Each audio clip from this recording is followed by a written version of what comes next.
We know enough about psychology now to know that almost all of the positive emotion that you're going to experience in your life, and positive emotion is analgesic, by the way, right? It actually quells pain. So it's not just positive, it also gets rid of negative, which is a big plus. Almost all the positive emotion that you're going to feel in relationship to a goal. Because you feel positive emotion as you approach a goal. And so if you want to feel positive emotion, then you need a goal. And then you might think, well, if you want to maximize that positive emotion, which is enthusiasm and also what pulls you out into the world as well as feeling good, then you need the best possible goal. Well, because that's going to engage the largest segments of your being. Like if your goal is too narrow, then a bunch of you isn't going to be on board for it, you know? If the goal is well developed and multifaceted, then all of you can partake in that. Even your negative elements, even your anger and your fear can get on board with that, let's say. So you need a goal, man, that's worthy. You got to think, you need a goal that justifies the tragedy and malevolence of life. That seems to be the bottom line. Now maybe you think, well, there's no goal that can do that. It's like, well, there are still better and worse goals. So, and I'm not convinced that there are no goals that can do that. I think that's an open question. You'd never know that until you pursued the proper goal long enough to find out who you would be as a consequence of pursuing it. So that's also your destiny or your existential voyage, right? It's also not something that anyone else can do for you. Someone can say, get your act together for Christ's sake and get at it.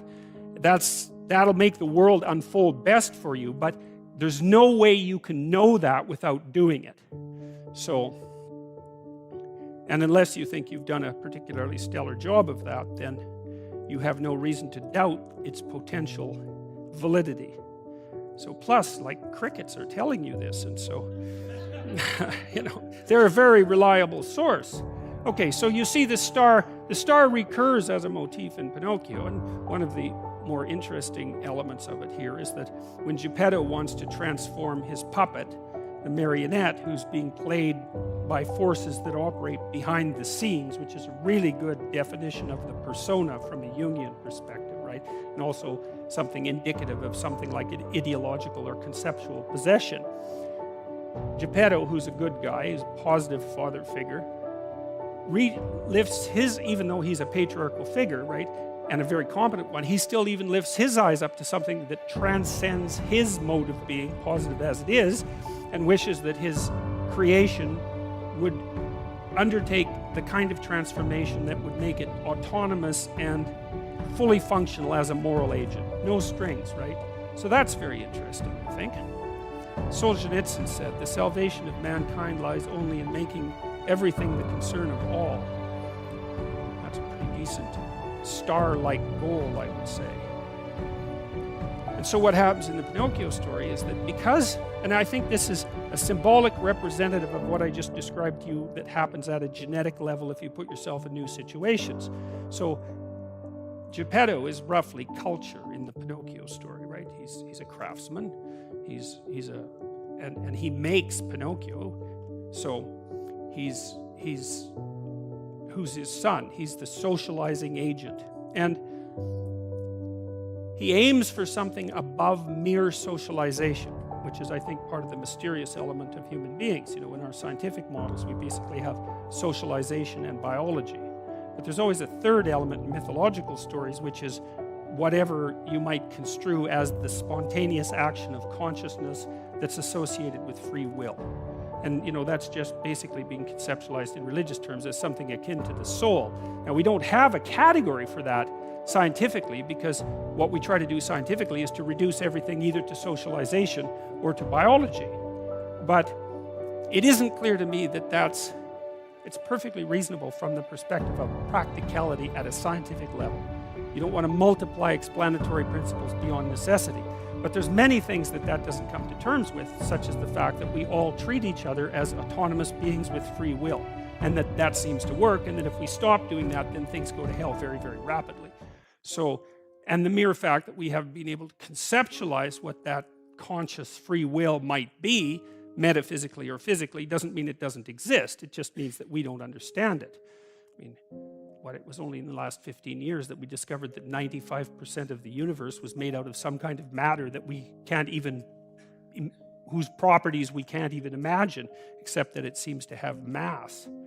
So anyways, what happens is when Geppetto lifts his eyes up to the star, so it's society aligning itself with the proper goal with regards to individual development, right? So instead of society being at odds with the individual, they line up.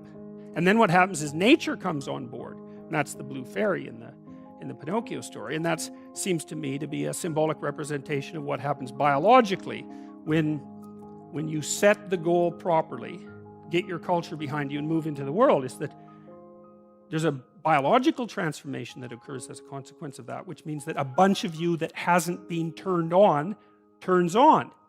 And I guess one question would be is, what would you be like if you turned on everything inside of you that could be turned on? Well, that's a good goal. That's a good thing to find out.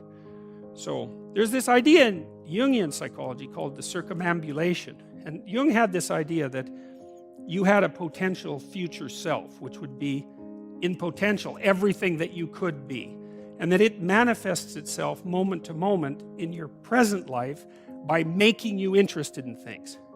And the things that you're interested in are the things that would guide you along the path that would lead you to maximal development.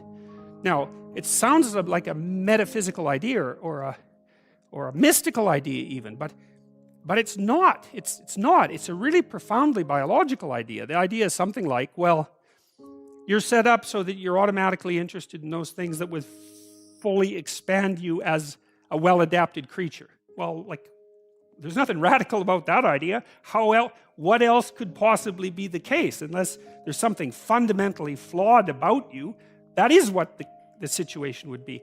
It's kind of interesting to think about how that would be manifest moment to moment, but the idea is something like, well, your interest is captured by those things that lead you down the path of development. Well, that better be the case. Okay, so that's fine. And so there's some utility in pursuing those things that you're interested in. That's the call to adventure, let's say. And the call to adventure takes you all sorts of places. Now, the problem with the call to adventure is, like, what the hell do you know? You might be interested in things that are kind of warped and bent. And often it's the case that when new parts of people manifest themselves and grip their interests, say, they do it very badly and shoddily. And so you stumble around like an idiot when you try to do something new. That's why the fool is the precursor to the savior from the symbolic perspectives, because you have to be a fool before you can be a master. And if you're not willing to be a fool, then you can't be a master. So you're gonna, it's an error-ridden process. And that's also laid out in the Old Testament stories, because the first thing that happens to all these patriarchal figures when God kicks them out of their father's house when they're like 84 is that they run into all sorts of trouble, and some of it's social and some of it's natural and some of it's a consequence of their own moral inadequacy. So they're fools. But the thing that's so interesting is that despite the fact that they're fools, they're still supposed to go on the adventure, and that they're capable of learning enough as a consequence of moving forward on the adventure so that they straighten themselves out across time. And so it's something like this. So this circumambulation that Jung talked about was this continual, we'll return to this continual circling in some sense of who you could be. You might notice, for example, that there are themes in your life. You know, when you go back across your experiences, you see you kind of have your typical experience that sort of repeats itself. And there might be variation on it, like a musical theme, but it's like you're circling yourself and getting closer to yourself as you move across time. That's the circumambulation. Now, you remember that for a sec, because we'll go back to it. Okay, so imagine that something glimmers before you. It's an interest that's dawning, and you decide, well, first of all, you're paralyzed. You think, well, how do I know if I should pursue that? It's probably a stupid idea. And the proper response to that is, you're right, it probably is a stupid idea, because almost all ideas are stupid. And so the probability that as you move forward on your adventure that you're going to get it right the first time is zero. It's just not going to happen. And so then you might think, well, maybe I'll just wait around until I get the right idea, and which people do, right? So they're like 40-year-old, 13-year-olds, which is not a good idea. And so they wait around until It's waiting for Godot until they finally got it right. But the problem is you're too stupid to know when you've got it right. So waiting around isn't going to help, because even if the perfect opportunity manifested itself to you in your incomplete form, the probability that you would recognize it as the perfect opportunity is zero. You might even think it's the worst possible idea that you've ever heard of anywhere. Highly likely, highly likely. So you have, Nietzsche called that a will to stupidity, which I really liked. So, because he thought of stupidity as being you have to take it into account fundamentally and work with it. And so you can take these tentative steps on your pathway to destiny, and you can assume that you're going to do it badly. And that's really useful, because you don't have to beat yourself up. It's pretty easy to do it badly. But the thing is, it's way better to do it badly than not to do it at all. And that's the continual message that echoes through these historical stories in Genesis. It's like, these are flawed people. They should have got the hell out of their house way before they did. And they go out and they stumble around in tyranny and famine and self-betrayal and violence. But it's a hell of a lot better than just rotting away at home.